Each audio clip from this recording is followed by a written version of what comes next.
Trust is the longest con a good man runs on himself. I, Douglas Hargreaves, had been running it for 63 years, standing at the bathroom mirror every morning in our Federation-style home in Mossman, telling the man looking back at me that silence was wisdom, that a wife who stopped asking questions had simply grown comfortable, that a family could be tight as good timber even when you could see the grain starting to split. God, I was slow to learn. Welcome back to American Home Voices. Pull up a chair, make yourself a cup of tea, and understand that the people in these stories were given every opportunity to do right by the people who loved them.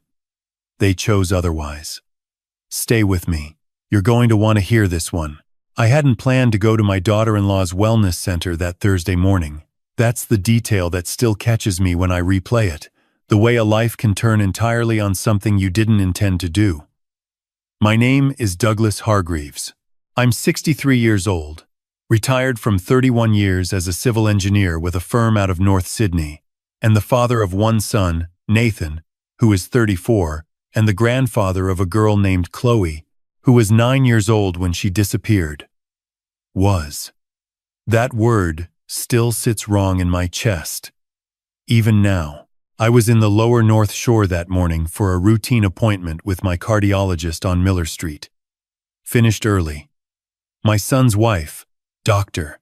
Renata Hargreaves, ran a place called Clearwater Wellness Group out of a converted Victorian terrace on Pacific Highway in Crow's Nest, about 12 minutes from where I was sitting in my car, eating a ham sandwich and wondering what to do with the rest of my morning. Renata was a clinical psychologist, the kind whose name appeared in glossy magazines and on the websites of charities that made you feel good about donating.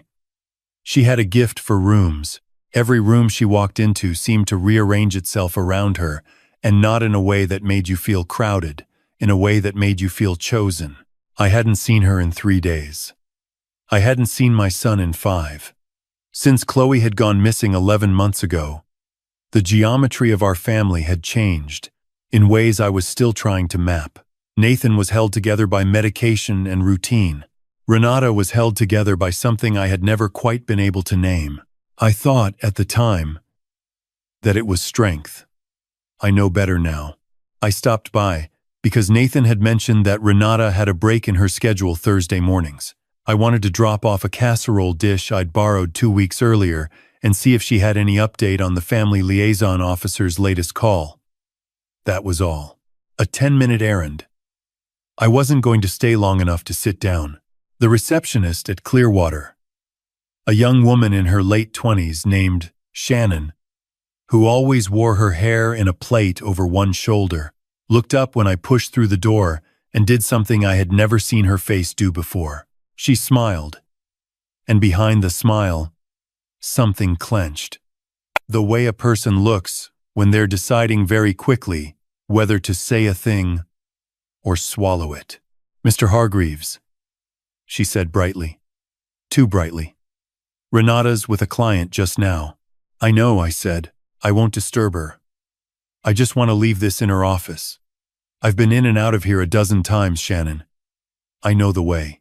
She opened her mouth again, and I watched her think better of it. I was already moving down the hallway. Renata's office smelled like the reed diffuser she'd kept on the same corner of the same bookshelf for as long as I could remember. Sandalwood and something softer underneath it. Like a library in a house where someone used to be happy. Framed qualifications on the walls. A partner's desk she'd had shipped from an antique dealer in Paddington. Books organized not alphabetically but by the color of their spines, because that was the kind of woman she was. Ordered. Exact. Every surface a deliberate statement.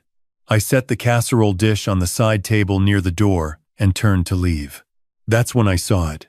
On the corner of her desk, between a monogrammed notepad and a small succulent in a terracotta pot, there was a drawing. A child's drawing. Crayon on butcher's paper. The kind that gets stuck to refrigerators with novelty magnets. A house with a yellow sun above it. A stick figure man with gray hair, which I understood was supposed to be me. And a stick figure girl holding his hand.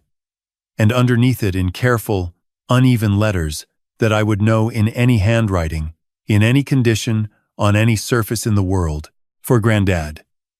Love, Chloe. My granddaughter had been missing for 11 months. I had not seen that drawing before in my life. My hands were moving before the rest of me had processed anything at all. I picked it up. The paper was not old. The crayon was not faded. The butcher's paper still had a slight resistance to it, the way new paper does before humidity softens the fibers. This had been drawn recently. This had been drawn by a child with access to art supplies and enough peace of mind to write a careful inscription. I turned it over. On the back, very small, in red crayon, were 2 words. I'm here. I set the drawing down very carefully, the way you set down something that might break if it understands how hard you're gripping it. I looked around the office properly for the first time, not as a familiar room I was passing through, but as a space with dimensions I hadn't mapped. The bookshelf on the left wall ran floor to ceiling, built in, solid, but there was a gap between the bottom shelf and the skirting board on the right-hand side that was a slightly different color from the rest of the wall.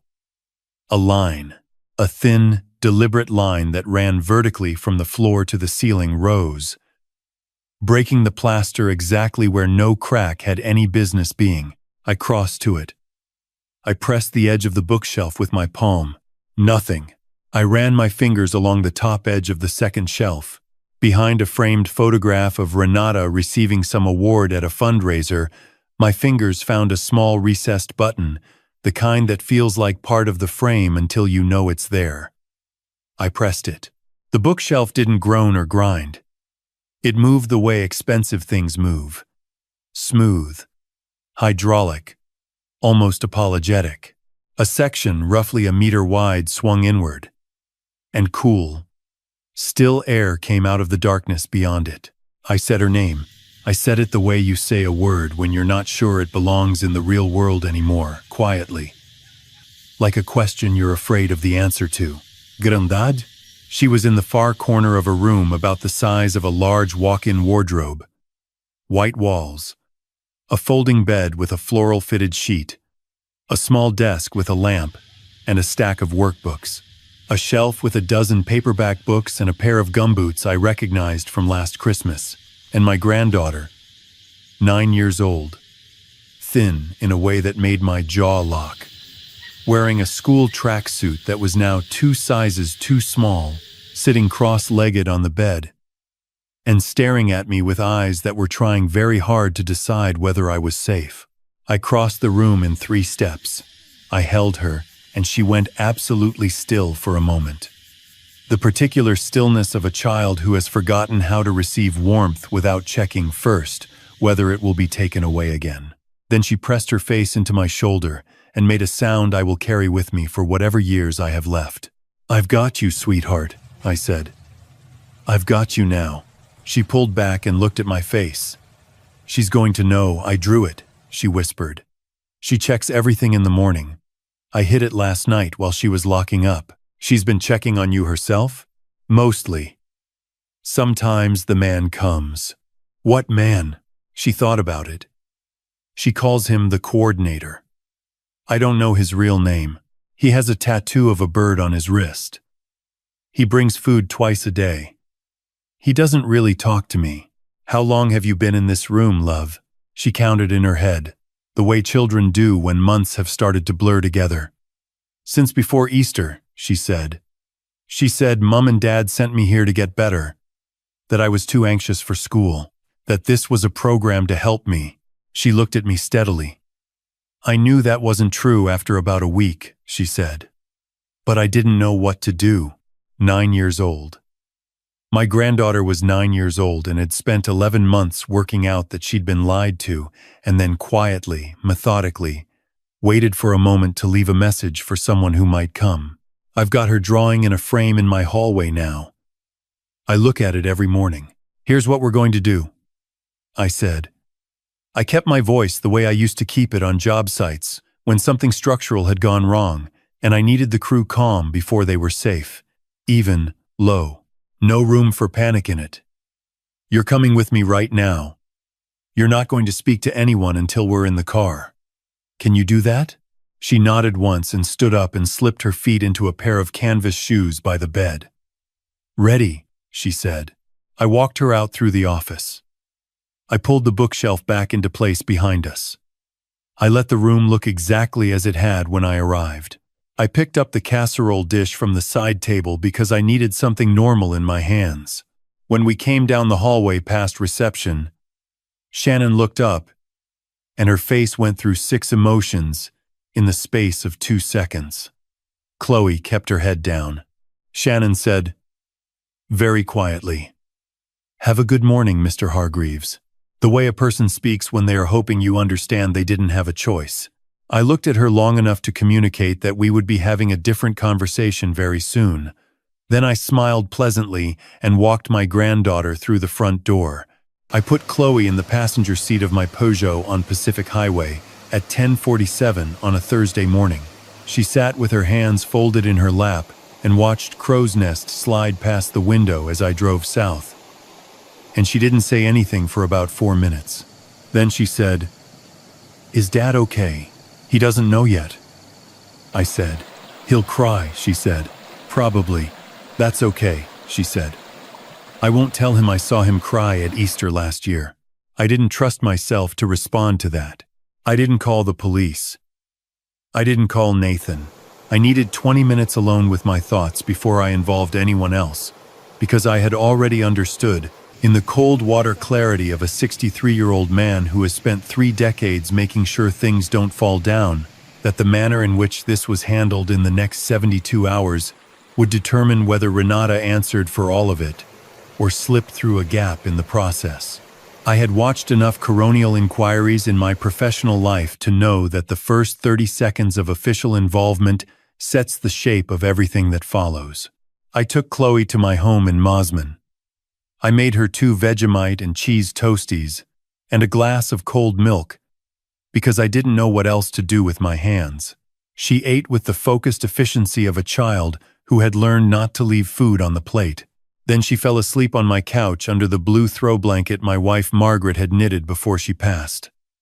And I stood in the kitchen with a notepad and worked.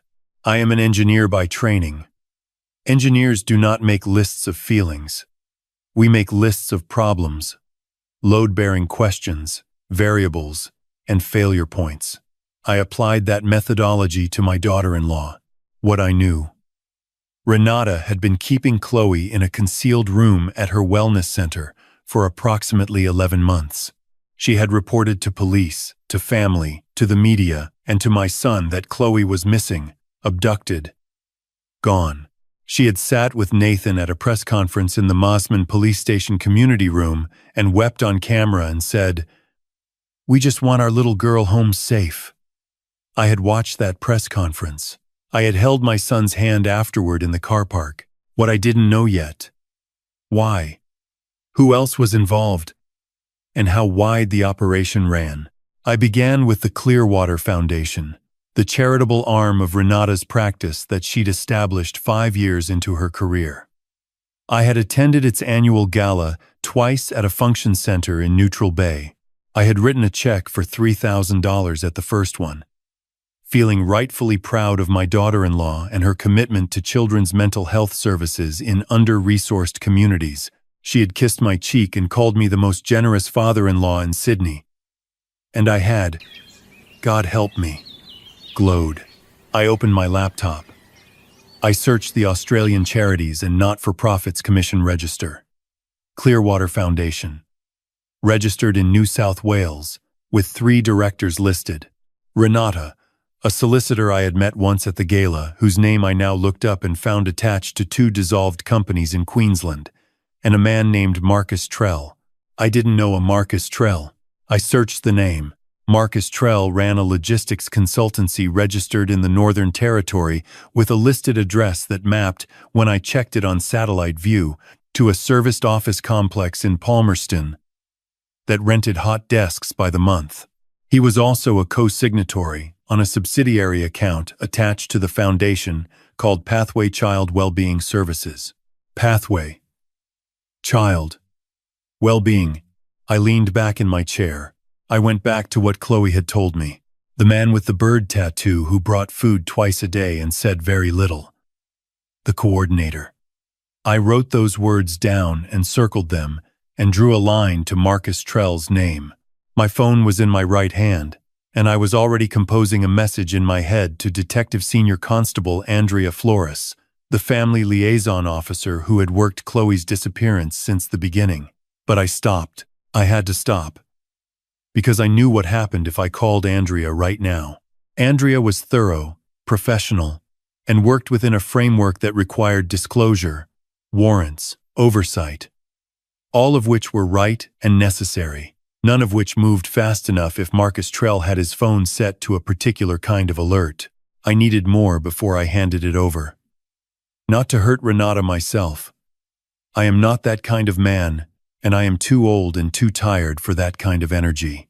I needed it because the story had to be so completely documented, so irrefutably sourced, that no barrister in New South Wales could introduce reasonable doubt. I needed Renata's name to mean something specific in this city. I wanted the people who had applauded at those galas to understand with full retroactive clarity what they had funded. I had a contact who could help with that. His name was Philip Morden. We had worked together on infrastructure projects for 12 years before he retired from the NSW Department of Communities and Justice and went into independent child protection consulting. He was methodical, credentialed, and quietly connected to people in the federal system who worked on child exploitation networks. I had rung him at Chloe's disappearance. He had helped me understand the landscape of how these cases typically moved. I rang him now. He picked up on the second ring. Doug, Philip, I need your help. I need it carefully, and I need it quickly. She's been at the practice the whole time. A silence that lasted exactly as long as it needed to. Tell me everything, I told him. He listened without interrupting, which is the mark of a man who knows when information is more important than response. When I finished, he said, "Don't touch the laptop. Don't access the Foundation's financial records yourself. Everything you do from this point is potentially discoverable in court, and I need you to be untouched. Leave that to me. Give me 48 hours. What about Marcus Trell? Leave him to me too," he said. "And Doug, is she safe right now? The girl? She's asleep on my couch. Good. Keep her there. Don't post. Don't call Nathan yet. Don't call anyone you haven't already spoken to in the last 2 minutes. The 48 hours matters." I know you know," he said. 48 hours, mate." Chloe woke up at 4 in the afternoon and came into the kitchen where I was sitting with cold tea and a legal pad covered in notes I wasn't supposed to be making. She looked at me with that careful gaze she'd developed, the one that checked the room before it relaxed into it. "You're planning something," she said. "I'm just thinking," I said. She climbed onto the kitchen stool across from me, the way she used to do before all of this when she'd come for weekends, and help me do the crossword puzzle and eat all my Tim Tams without apology. She put her small hands flat on the bench and looked at the legal pad without touching it. "She has a secret room," she said quietly. "Doesn't she? She had others." I looked at my granddaughter. "What do you mean?" When the coordinator came, sometimes I heard him talking on the phone through the wall. She paused. He said a name, Eliza, and he said she was nearly ready. And Renata said the placement needed to happen before the end of term because the host family had a deadline. "Host family," I said. I wrote that down. Chloe watched me write it. "She wasn't going to let me go home," she said. "She told me that after a while. She said she'd found me a better family, a family who needed a child more than mine did." My pen stopped on the page. "She said I was going to have a new name. She said it the way a child says something they've had to go over many times alone in a small room in the dark, until it became just a fact and not a wound. I am 63 years old, and I have buried a wife and managed 2 cardiac events and supervised the structural assessment of a building in Newcastle after it lost a load-bearing wall in an earthquake. And I can tell you without qualification that the 4 seconds that followed that sentence were the hardest of my life. She didn't get to do that, I said. My voice came out more controlled than I deserved credit for. I know, said Chloe. She picked up my pen from the bench, very matter-of-factly, and wrote a name on the corner of my legal pad. Eliza. She said she heard the name twice and was fairly sure that was the spelling because Renata had a sticky note on her monitor with it written down. Who taught you to spell like that? I said. Because I needed a moment. And she knew it. Dad, she said, rolling her eyes slightly. And it was such a 9-year-old expression on a face that had been somewhere much older that it nearly undid me completely. That's right, I said. Your dad. Don't be sad yet, she said practically. You said you were planning something. I looked at my granddaughter. Small and careful and 11 months, harder than any child her age should have to be. And I straightened my spine the way my father had told me to when I was about her age. And I said, not planning. Engineering. She considered this. What's the difference? A plan, I said, picking up the pen, is what you make when you hope things go right.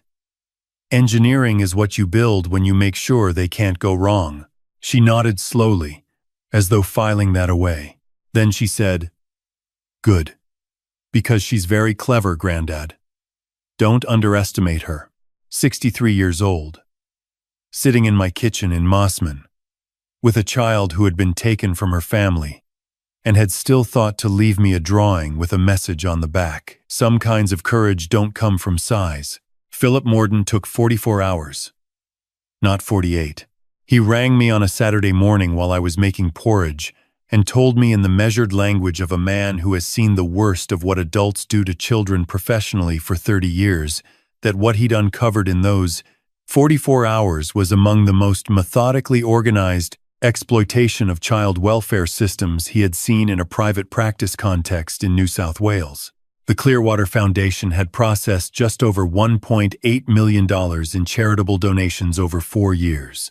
The funds had moved through Marcus Trell's Northern Territory consultancy into a network of accounts linked to what appeared to be a placement program operating under humanitarian visa channels, specifically a subcategory applicable to children requiring psychological intervention. Renata, as a registered clinical psychologist, had the credentials to authorize the psychological necessity assessments that underpinned each visa application. She had signed 11 such documents over 3 years for children from the Philippines, Sri Lanka, and Romania, aged between 7 and 13.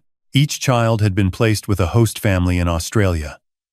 Families who believed they were participating in a supported cultural exchange and therapeutic recovery program. Each placement had generated a monthly stipend from the foundation to the host family, and a larger parallel payment from a private account to Marcus Trell's consultancy. Eliza was a 10-year-old girl from Colombo, currently with a host family in the Hills district of Sydney. She had arrived in the country 6 weeks earlier. Her intake file, which Philip had accessed through channels I decided not to ask about specifically, contained a psychological assessment signed by Renata, and a handwritten note clipped to the back of the photograph that read, Preferred Candidate, Primary Transition, confirmed before end of school term. Chloe was not going to go home. She was going to be redistributed into the program under a different identity, and Eliza, who looked enough like her in bone structure and coloring, was going to be presented to Nathan and to the world as a rescued child. Given a new name, a new history, integrated into a life that belonged to someone else's daughter. And in 12 or 18 months, when grief had softened enough that the resemblance felt like a comfort rather than a red flag, nobody was going to look too closely. My wife Margaret used to say that the most dangerous people in the world are not the ones who do evil for their own gain. They are the ones who have convinced themselves that what they are doing is a form of love. I think about that a great deal when I think about Renata. And I still don't entirely know what to do with it. Philip had prepared a brief for the Australian Federal Police's Child Protection Operations Team, and for the NSW Police Force's Child Abuse and Sex Crime Squad simultaneously. He had also prepared a submission for the ACNC regarding the Clearwater Foundation's financial conduct. He laid the documents in front of me on my kitchen bench on Saturday afternoon and said, "This ends Renata's career and her freedom.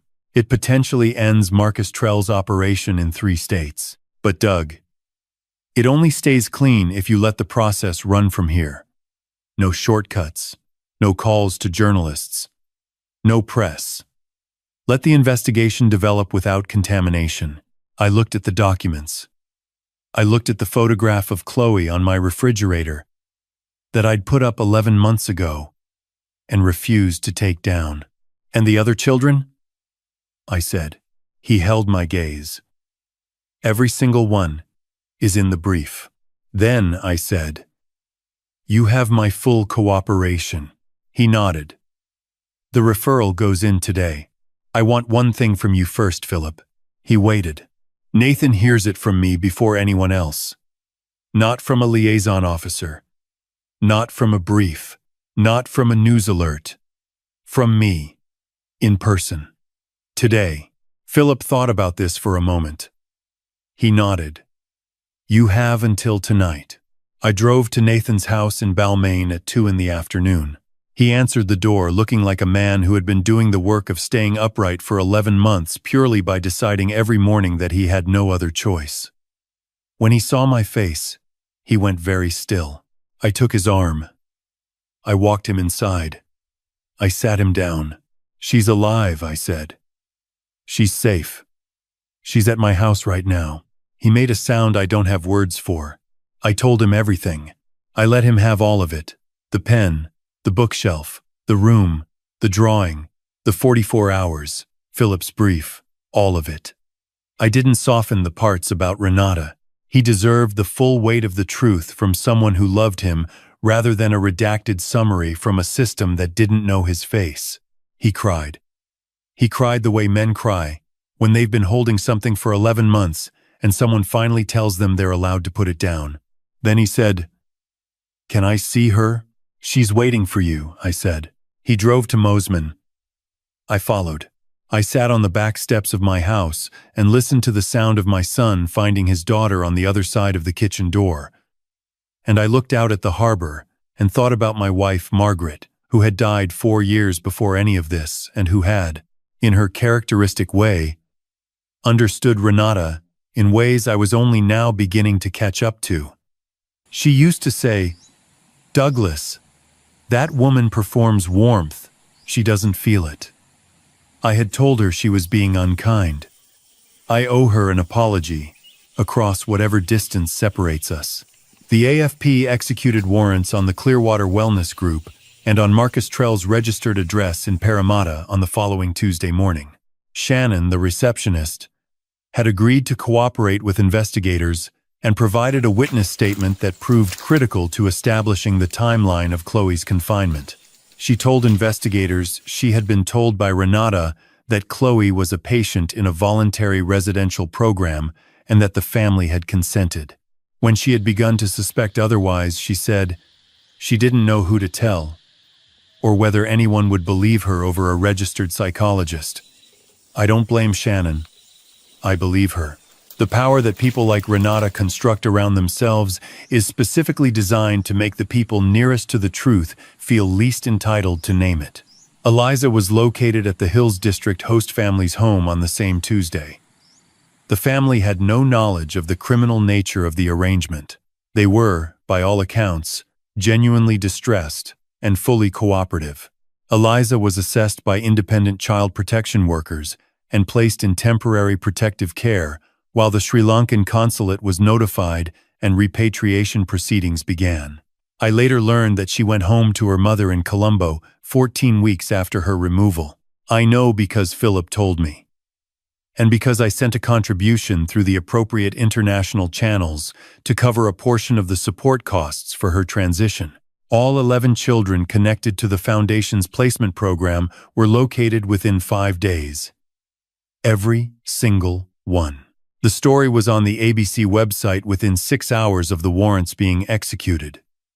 which was not something Philip had orchestrated and not something I had planned, but which I cannot claim to have been entirely sorry about.